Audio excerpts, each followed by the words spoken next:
The language of art is of colors, of composition, of sounds, of movements, or all of this coming together. Art is an exploration of ourselves,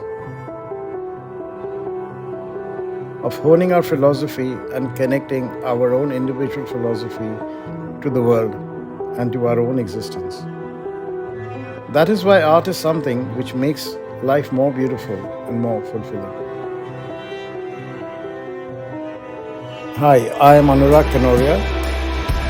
I am the founder of the Great Eastern Home.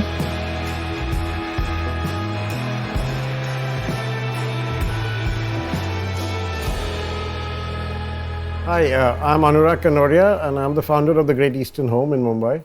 The Great Eastern Home started about roughly 27 years ago. It started as a small company making furniture. Over the years, we have grown into a very large and expansive lifestyle store, uber luxury segment. We have furniture, we have antiques, rugs, carpets, anything that goes into a fine home. This is an old textile mill which belonged to my family, so therefore we have this very large estate. Currently we are spread over an area of 2.5 acres, which is quite a rarity in the middle of Mumbai. And not only do we have a very large display in our store, which extends over 50,000 square feet, but we also have a contemporary art gallery called Nine Fish, as well as we have our own workshops. We have a ceramic and pottery workshop, as well as a printmaking studio.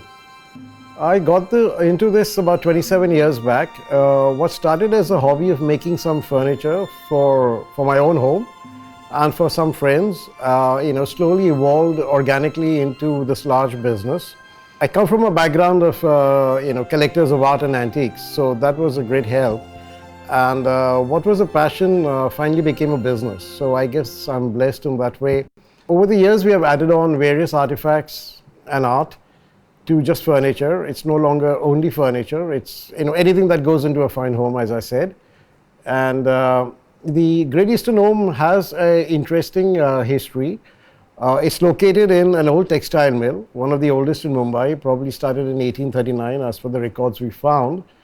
And the mill itself had its own designing section, for all these decades. So it has had a long tradition of design, and which I saw as a kid when I was to grow up and visit the mill. So it was very natural that, that whole thing got extended onto a new design studio that we restarted. We have started doing work in all kinds of fields of design for homes, residences, from carpets and textiles to furniture, of course, to decorative art, in various materials like wood, ceramics. It started as, advising friends on antiques and, what to buy, what to keep, what would look nice in their homes, also with some investment value in mind. Before I realized it became a business, and I think that's what's very beautiful about what I do, what I like, is that, one's passion becomes one's business. And so I still don't see it as a business, neither do I run it in that, number crunching kind of business way. It's run with passion and it's run with pleasure, and that's what makes it what it is. We source our goods from all across the world. Currently, I would say we have things from about 45 or 50 countries. But what we do is, we don't have a fixed style as such. Anything that's beautiful, anything that we like, we collect.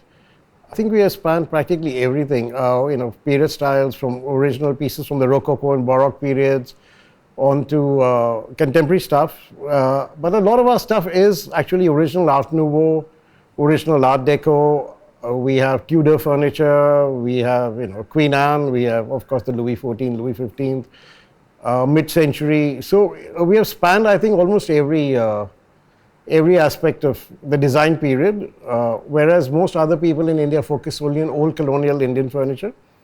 But we actually get these pieces from all over the world. So that's what I think we enjoy and what makes us special.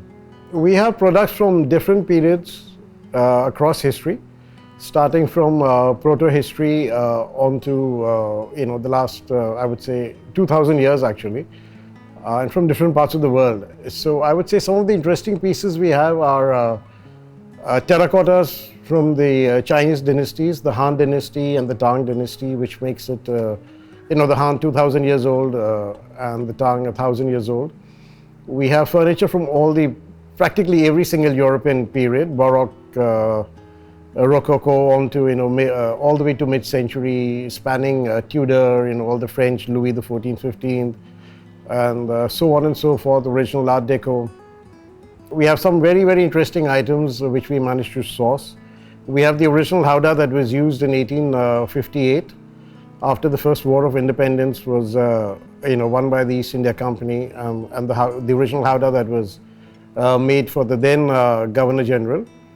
And these are all ASI certified, so the authenticity is there of all these pieces. We also have stuff from Nagaland, which is 200 years old. We have tribal furniture and artifacts which spans 16th, 17th century. We have rugs from the 18th century. So we have lots and lots of very, very interesting items. Till about 12 years back, we had integrated contemporary art with the rest of our stuff. But then that began to grow as a segment on its own. And we decided that we needed a contemporary art section separately. So the Great Eastern Home decided to open an art gallery called Nine Fish, which is solely dedicated to contemporary art. Not only Indian, we do get some foreign artists as well. And we have shows like most other art galleries. Because we have the space and we have the whole Great Eastern Home as a background, it is not just an art gallery. We have ongoing artist residencies for young artists. We have talks. We have various shows which are aligned with art. And what we do is it's more of an integral space for art. It's not just a gallery. And of course, it blends in very well with the rest of our Great Eastern Home.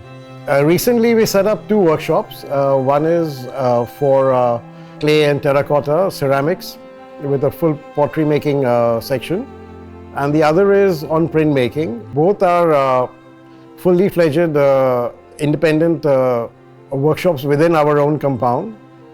And what we do is we invite experts from across the world to come and teach there and talk to students who come and interact with the local artists. In printmaking, we get some of India's top printmakers to come and do little residencies here or make prints here and hold workshops. With pottery, also recently we got some American potters. Before that, we got one of Japan's biggest potter to come and hold a workshop. With woodworking, over the years, we have got various people from across the world. We had an American designer who actually worked with us for over a year, James Harris. At one point, we got a polish expert all the way from Australia to come and teach our carpenters how to get some fine traditional polishes on wood. So, it is an active space where we do interact with people from not only India, but across the world. You see, in India, the taste is very wide and eclectic, I would say. Unlike a lot of other countries where you can actually identify, what buyers want. And because India spans such a number of social likings, it's very difficult for us to focus on only one or two styles. And we like to cater to the top quality in each of the different styles. And therefore, we have expanded now into a lot of contemporary furniture. Of course, not the typical glass and steel kind of contemporary furniture, but limited edition, well thought out furniture with real materials like wood, leather and ceramic. And each piece is designed finely by our design team, and then pieces which need or taken a lot of actual skill in making. So these are very specialized contemporary pieces that we are working with. Books and travel are very, very important for me. I spend about maybe 10 to 12 days a month traveling somewhere or the other in the world. It's also to meet a lot of artists, designers, sometimes clients, also to source a lot of things, and also to see various art shows across the world. It could be biennales or just exhibitions, or visit artist studios. I think all these fine things in life go together, whether it's furniture or books, travel. So I'm reading all the time, maybe 3-4 books a week. And travel and reading is, it goes together along with designing and, appreciating furniture and things. But also travel gets you to meet a lot of very interesting people.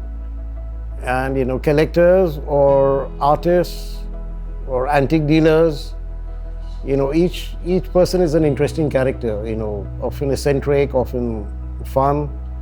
And, that's what keeps me going. I really love that. I see very interesting times coming up. One, for myself, and for the Great Eastern Home, of course. The situation in India is very promising at the luxury segment. People are exploring a lot more ideas in the design world, willing to experiment with aesthetics.